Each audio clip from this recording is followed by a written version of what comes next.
All right, let's continue our discussion on the federal courts. So next week, we're going to move into a different level. But before we get too started on the new material, just a quick review. We had a little bit of a disagreement at the beginning when the country was being formed. James Madison was involved in that. We had the Virginia plan and the New Jersey plan. Somebody tell me what generally what that was all about as far as representation.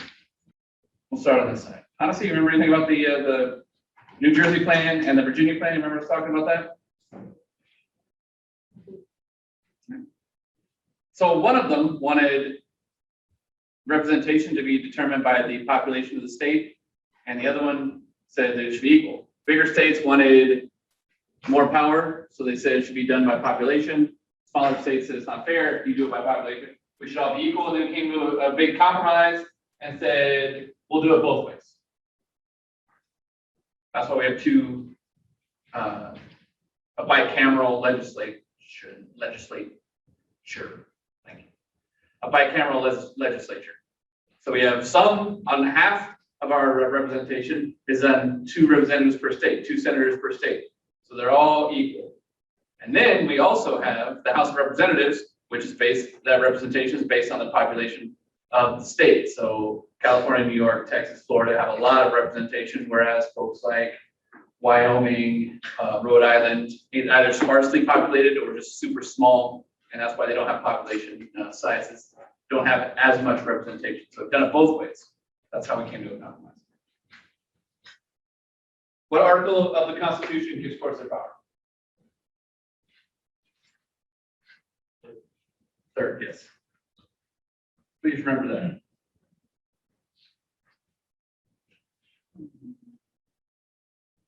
So we have 3 different layers within the federal court system. We have our lowest level, which is our lower district courts. Then we have our circuit courts of appeal. And what's the highest level?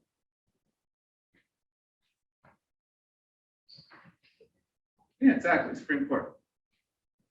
So lower district, circuit courts of appeal, and the highest in the land being the Supreme Court. Remember that they're shaped, if you're going to numerically visualize those courts, they're shaped a little bit like a triangle or a pyramid. You can have a whole mess of district courts because that's the entry point to the criminal justice system.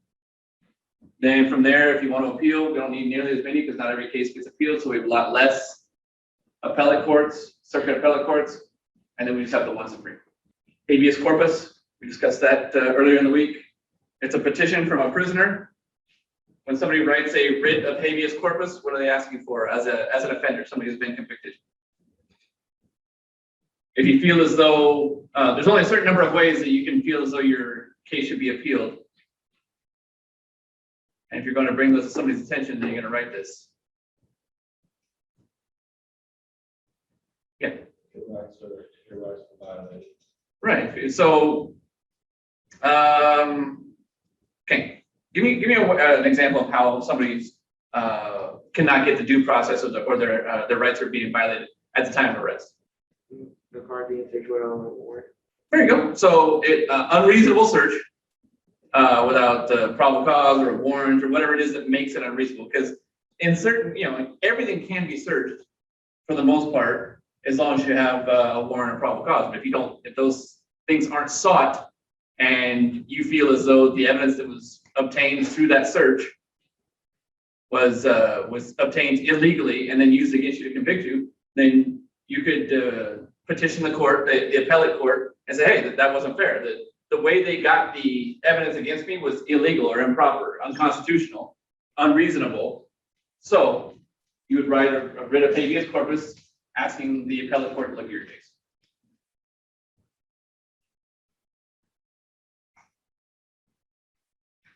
How long are federal judges appointed for in general? 4 years. Yeah, forever. Life. There's some exceptions. We talked about magistrates have a shorter term. Bankruptcy judges, even though they're technically federal judges, they're not sitting on a full federal bench, so they're not given a lifetime appointment. But if don't read into the question, if you see any questions that say how long is a federal judge appointed for, don't think, well, What about bankruptcy judges? What about magistrates? Just in general, federal judges are appointed for life.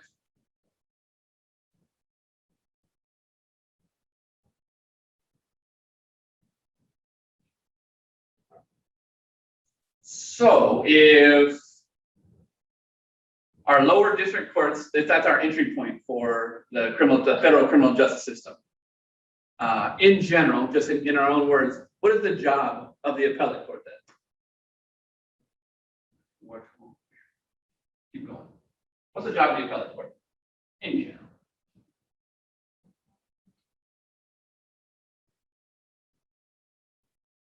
What kind of cases do they hear? I mean, if the lower court case is hearing your criminal cases is the initial case, why would it go up to the appellate court?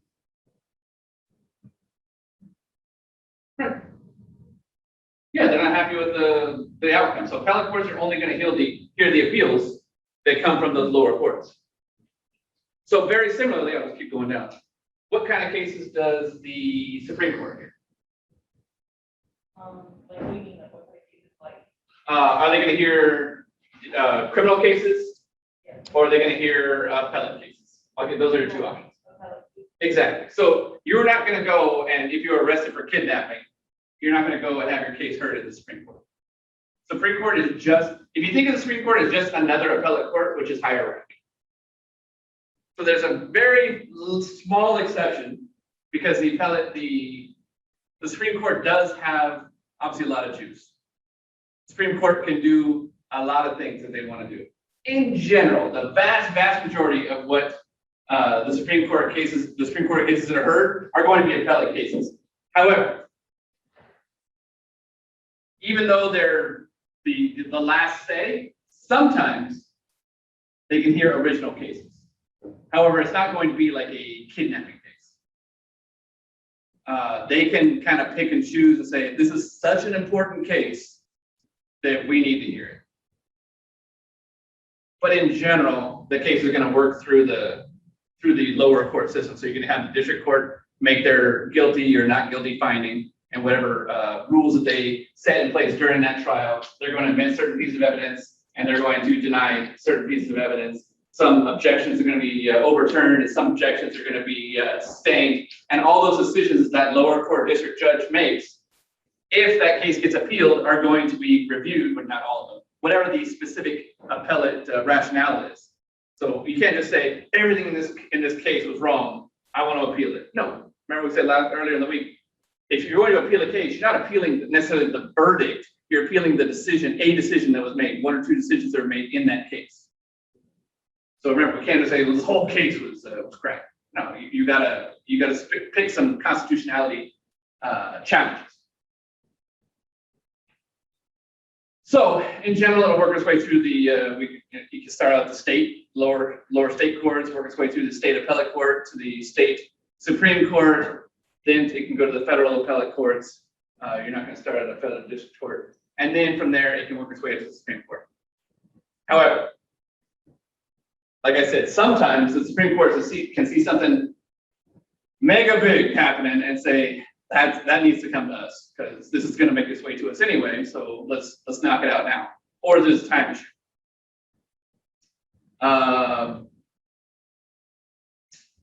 The presidential election between the election between Al Gore and George Bush.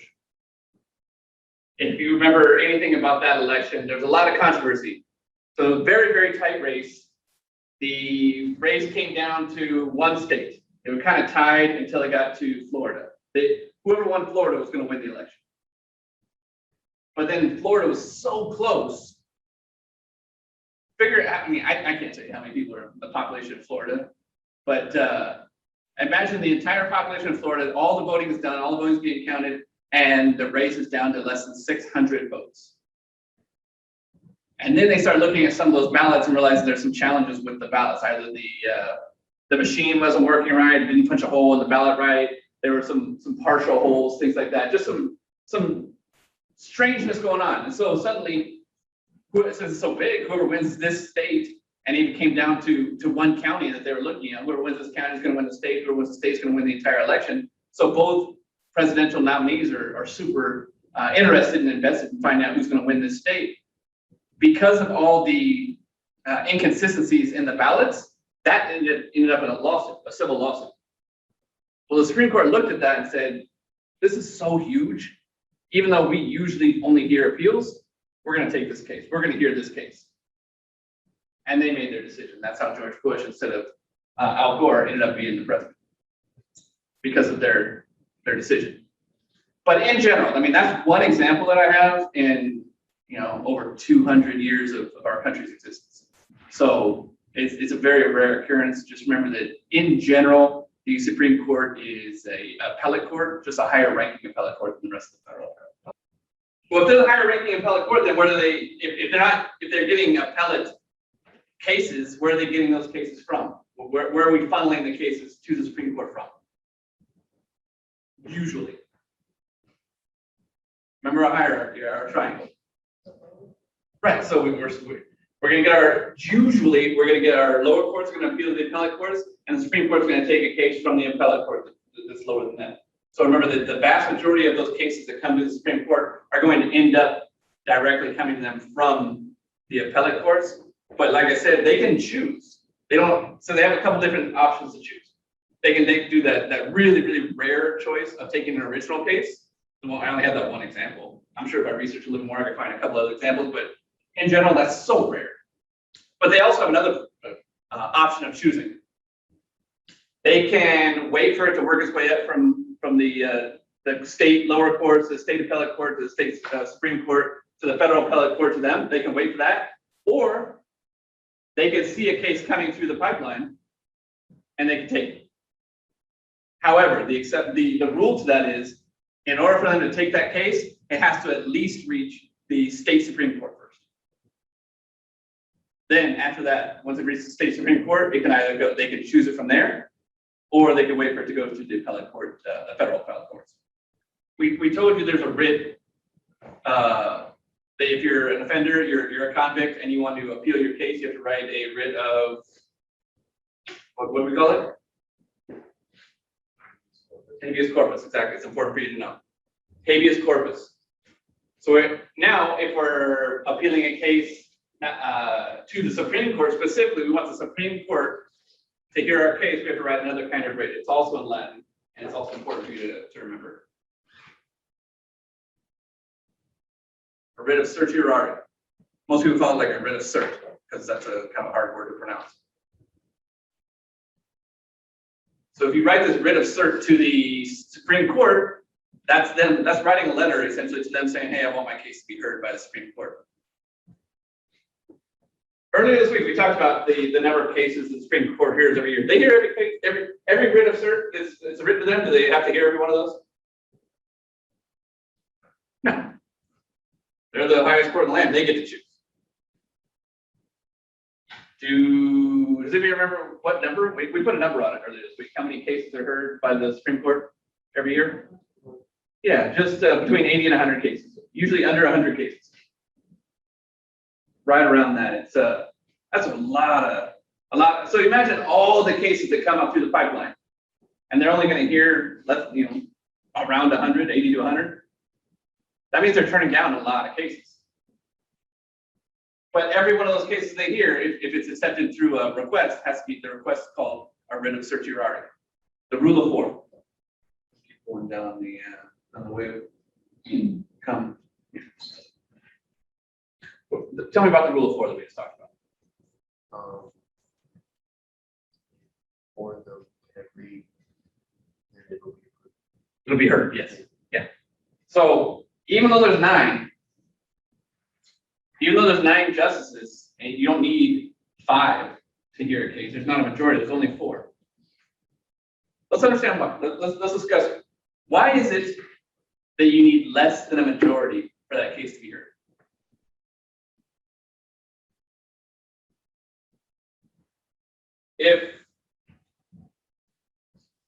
If our courts, we've discussed that they lean a lot of times only by one person, either liberal or conservative, left or right. If they lean 5 to 4, and we'll say conservative. If 5 justices are conservative and hold conservative ideologies, and 4 justices are liberal and hold liberal ideologies, and it took 5 people to hear a case. What are the chances that a case that was involving liberal ideology would be heard? Probably not so good, right? So these justices could hold the cases hostage, if you will. They could decide, no, we're just not going to hear these cases because they don't fit our ideologies. We don't care about them. You know, to make it blunt, to take to extreme. But by making it 4 instead of 5, now the minority can make a decision and say, yeah, we're going to hear this case. You can't hold, the majority can't hold the decisions hostage, and they're going to hear the cases that only 4. So that's why we use 4 instead of 5.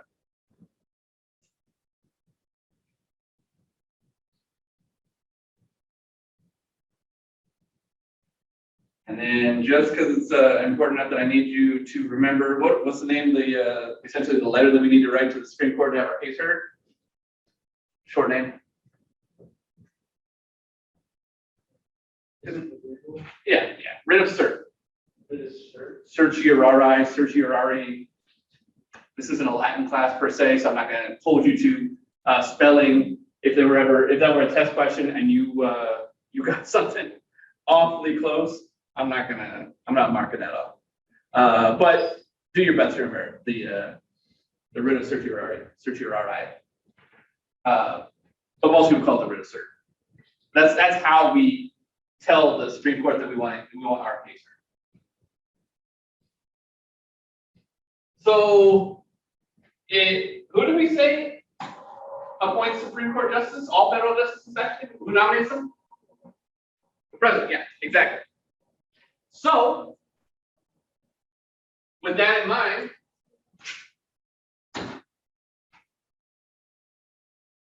what do you think appointed the very first Supreme Court justice? I'm sorry? Yeah. Well, which one? Yeah, George Washington. Yeah, right at the beginning of our country, appointed the very first Supreme Court justice.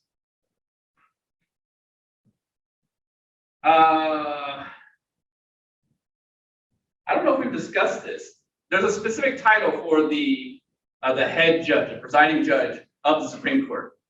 The Chief Justice is what it's called. That's the title. Chief Justice. So if we have 9 judges on the Supreme Court, we have 1 Chief Justice and 8 additional judges. John Jay was the first Chief Justice from the judges that were appointed by George Washington. John Jay. J-A-Y. That was 1790 when they were appointed. However, there wasn't a lot going on in the Supreme Court back then, and not a lot of landmark decisions, if you will. Historically, not a lot of movement in the Supreme Court until we get to John Marshall. John Marshall was appointed, he was the Chief Justice starting in 1801. So, long time ago, and there's a lot of historical difference between then and now. But he did kind of move it into a new era. One of the things that Chief Justice Marshall implemented think of the Chief Justice as kind of like the supervisor, the manager of the Supreme Court at any given time. So he started putting some policies, not necessarily laws, but policies in place, just to kind of make them look better. Before Chief Justice Marshall, when arguments were heard in front of the Supreme Court, the justices, they could bicker back and forth because you got 9 at that point. There were less than 9. But if arguments are being heard by the Supreme Court and they're asking questions and they differ in opinion, there's no law that says that the Supreme Court justices have to get along. They're obviously going to have different legal opinions. Any legal scholar is going to have different legal opinions when they hear a case. Every time the Supreme Court, for the vast majority of cases, every time the Supreme Court hears a case, there are legal differences in opinion in how they interpret the Constitution. But before Chief Justice Marshall, those differences of opinion were said out loud in front of everybody. And so he thought to himself, like, this is kind of making us look bad because we're arguing in front of people in the same way that if you and your significant other aren't getting along at the house and then you leave to go to a party, in general, you're gonna just kind of go along to get along with the party, so you don't look like there's a lot of drama going on, and then you can continue argument when you get back home in private. You want to air your dirty laundry in general. So they kind of looked at it the same way. Chief Justice Marshall said, let's not air our dirty laundry in front of everybody. If we're having beef with each other, or I don't agree with an opinion that you have, let's hash it out behind closed doors. Let's get our heads together in the office, and then when we come back out, let's say our case and like, this is what we came to decision. And that way there's like one body, even if there's an agreeing opinion and a dissenting opinion on the case. So the case is heard, and the final the final vote is often 5-4, because a lot of times they go along liberal and conservative lines. But even though the case is heard and decided 5-4, you don't see them having beef on the bench up there. They go behind closed doors, they hash it out. These 5 say this, these 4 say this, and then they come back out and say, okay, 5, this is our decision. These 5 said this, these 4 said that. Here's why, and they're not bickering. It just looks more professional, and that's what Chief Justice Marshall put into place. We're going to talk about those opinions and how those opinions are released in a moment.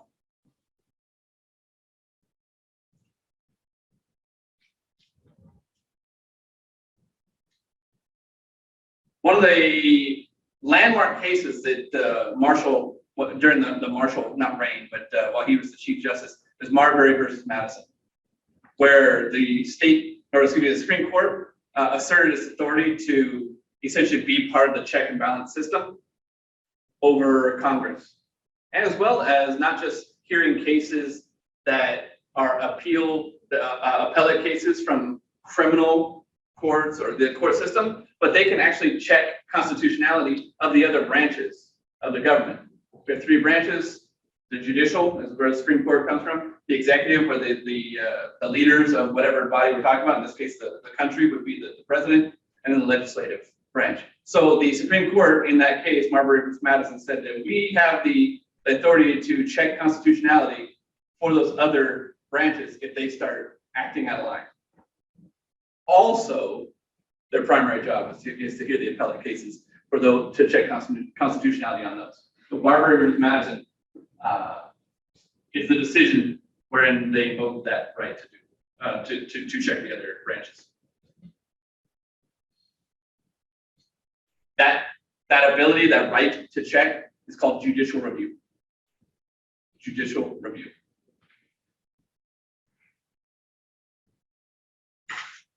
All right. As we move forward, Roger Taney was not the next Chief Justice, but the next one that we're going to talk about. So remember, there was a lot of historical differences between then and now. And Chief Justice Taney was kind of, as we move through the progression and the aging of our country, we had 2 different poles of how we wanted things to be. We were the United States of America, a brand new country, and we had a federal government.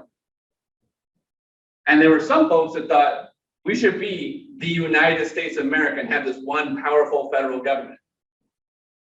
But then the other dissenting opinion on that was, we are the United States of America. Without these states, we have no America. So the power should be with the states, not the federal government. The federal government should be secondary to the states' decisions. Some folks think the federal government should be more powerful, and some folks think the states should be able to stand on their own, as long as they're not doing anything wrong. 2 competing ideas. Chief Justice Taney tended to lean towards that the states should have more power than the federal government. That's his kind of the thing you should know most about him.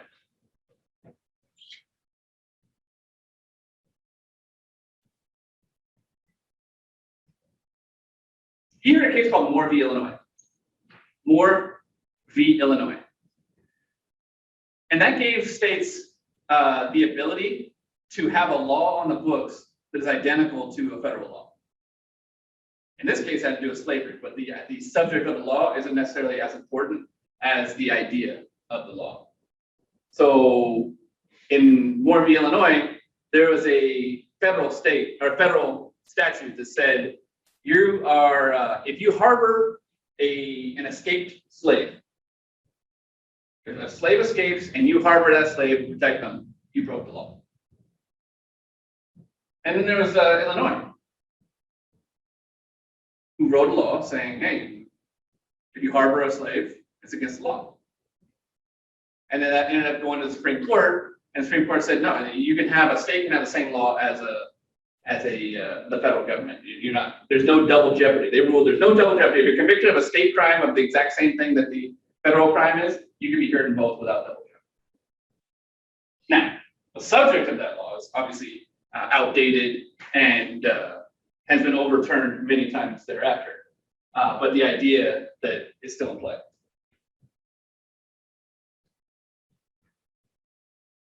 Also, the Dred Scott decision that came to the Supreme Court. Anybody familiar with the Dred Scott decision? It's interesting that under Taney's justiceship, his chief justiceship, there were a lot of another huge racial case was heard. The Dred Scott case involved an individual who was a slave, was moved from a slave state to a free state, and then taken back to the slave state. He said, no, I can't be a slave. You took me from a slave state, and then I was a free man. I can't go back to being a slave. But in the Dred Scott decision, it was ruled that even though citizens were given the right to be free in this country, that those who came from Africa did not qualify as citizens, and thereby were not given the same rights and privileges as citizens of the country. Again, another case that's been long overruled, but interesting that that came in the Taney time as well.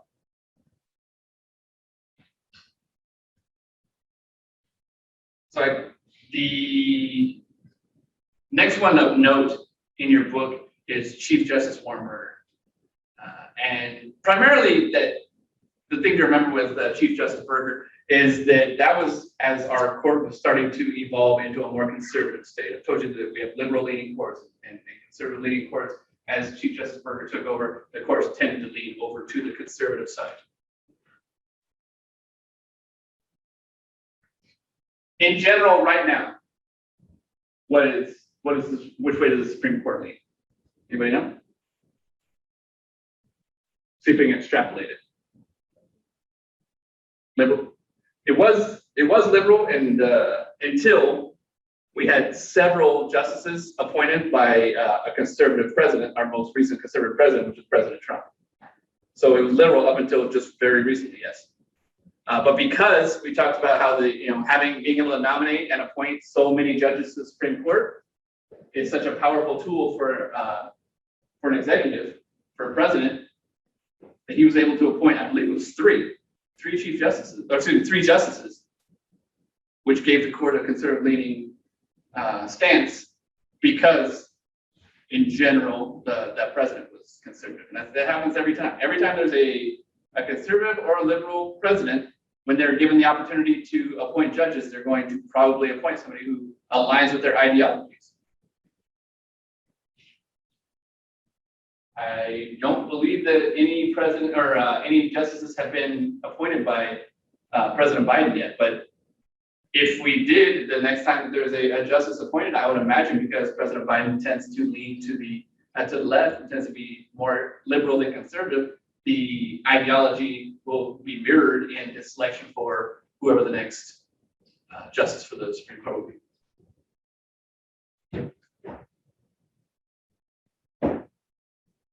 Let's talk about the kind of like the day-to-day activities of the Supreme Court. So they have to, it's a job. You got to come to work and do your job. So the week's kind of broken down like this: Monday through Wednesday. Let me back up. I don't know in case of the week yet. I want to talk about when they come to work in the year. In October. So that they're kind of like the school year. They work 9 months out of the year. Supreme Court justices, or at least at the Supreme Court for 9 months out of the year. So they will come and start, by law, the annual term is the first Monday in October. And then right around June or July, by the time they finish all their cases, then they're able to leave and go on break. So first Monday in October to right around June or July. What they do is they kind of alternate back and forth between hearing cases and not hearing cases. Kind of writing stuff, because there's a lot of writing. When they release opinions, for the most part, it's not a big dog and pony show where they come back on the bench and say, here is our decision, the great and powerful law has spoken. They're going to release a written finding. Okay, it's a 5-4 decision. These 5 said this, and here's the rationale, and these 4 said this, and here's the rationale, even though the 4 are dissenting. We call it, we call it a dissenting opinion. Whoever actually holds the majority, and then whoever opposes the majority has a dissenting opinion. So both of those opinions have to be written. So we need some time, Supreme Court justices need some time for that to occur. So they will have about off and on, every 2 weeks they'll alternate. 2 weeks of hearing cases, 2 weeks of being in recess. When we hear cases, we call that sitting. So 2 weeks of sitting, 2 weeks of recess. 2 weeks of sitting, 2 weeks of recess. It's not in the law, it's not set in stone, but in general, that's how it is. Coming to work on Monday through Wednesday, hearing cases. Wednesday afternoon, going to have a meeting behind closed doors, like we said, and we're going to, and the Supreme Court is going to discuss the case they heard on Monday. Then they come back on Friday and then discuss Tuesday and Wednesday's cases. What they do on Thursdays, I don't know. I don't know if they're playing basketball up above the courthouse or what. But actually, until I watched that video, I had no idea. Now I have to research it because they said it was true in the video, and if it's on the internet, it must be true. But I want to know if there's a basketball court at the top of the Supreme Court.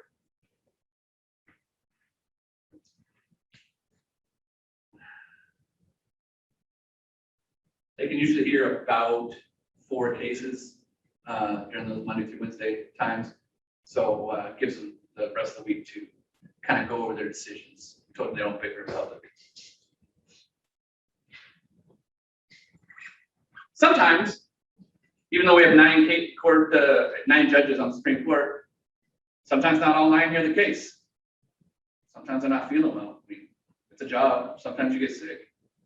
Most of the time, I should say most of the time, but a lot of the time, Supreme Court justices are kind of up there in age because they're lifetime appointees. They can sit on the bench for as long as they want until they're physically unable to do so or they retire.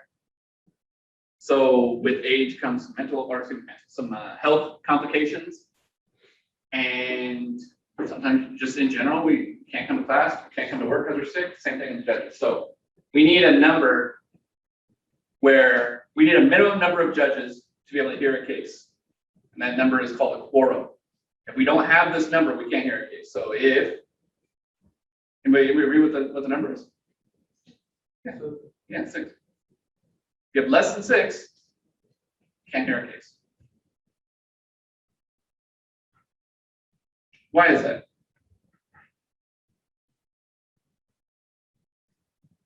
In general, there's no necessarily legal answer to that, but it's just a matter of, if we're going to have a set number of judges on a bench, in order to get that full benefit of so much diverse opinion, diverse experience, diverse ideas, you want to take advantage of as much of that panel as possible. So if we have less than 6, then they're just saying it's not really worth it right now.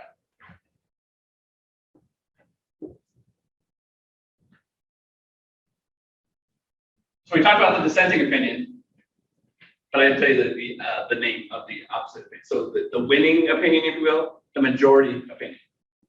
So we have a majority opinion and a dissenting opinion. So I told you there's writing to be done. Anybody can volunteer to write, but if it's going to be selected, usually it's the highest ranking person on the bench for that side is going to decide who writes. So if it's a 5-4 decision, which it often is, and the Chief Justice is on the 5 side, then the Chief Justice gets to decide who's going to write that opinion. On the 4 side, since the Chief Justice is not on that 4 side, whoever the senior member of the 4 are gets to decide, gets to kind of act as the chief of the dissenting side.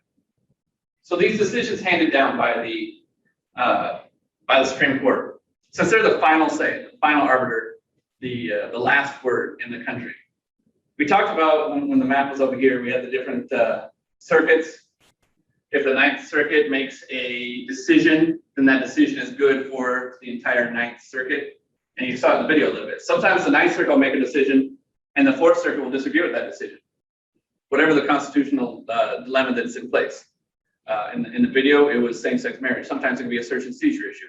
The Ninth Circuit can say, yes, you can search a car without a warrant because a car has wheels, and maybe while you're going to get your warrant, that car's going to drive away. And the Fourth Circuit says, no, I don't care if it can drive away. You still got to get a warrant. So now you have two competing opinions, and that's when the Supreme Court is going to hear that case and make a decision, because the Ninth Circuit can only speak for the Ninth Circuit. So only the cops in, for that particular case, only the cops in Washington, Oregon, California, Arizona, Nevada, maybe Colorado. That decision would only apply to them. It would not apply to North Carolina or Maryland. The Fourth Circuit would only make those decisions. So when the Supreme Court hears a case and they make a decision, their policy is universal for the country. Their precedent that they hand down, their decisions they hand down, all circuits have to abide by those, all districts have to abide by those, and all states have to abide by those.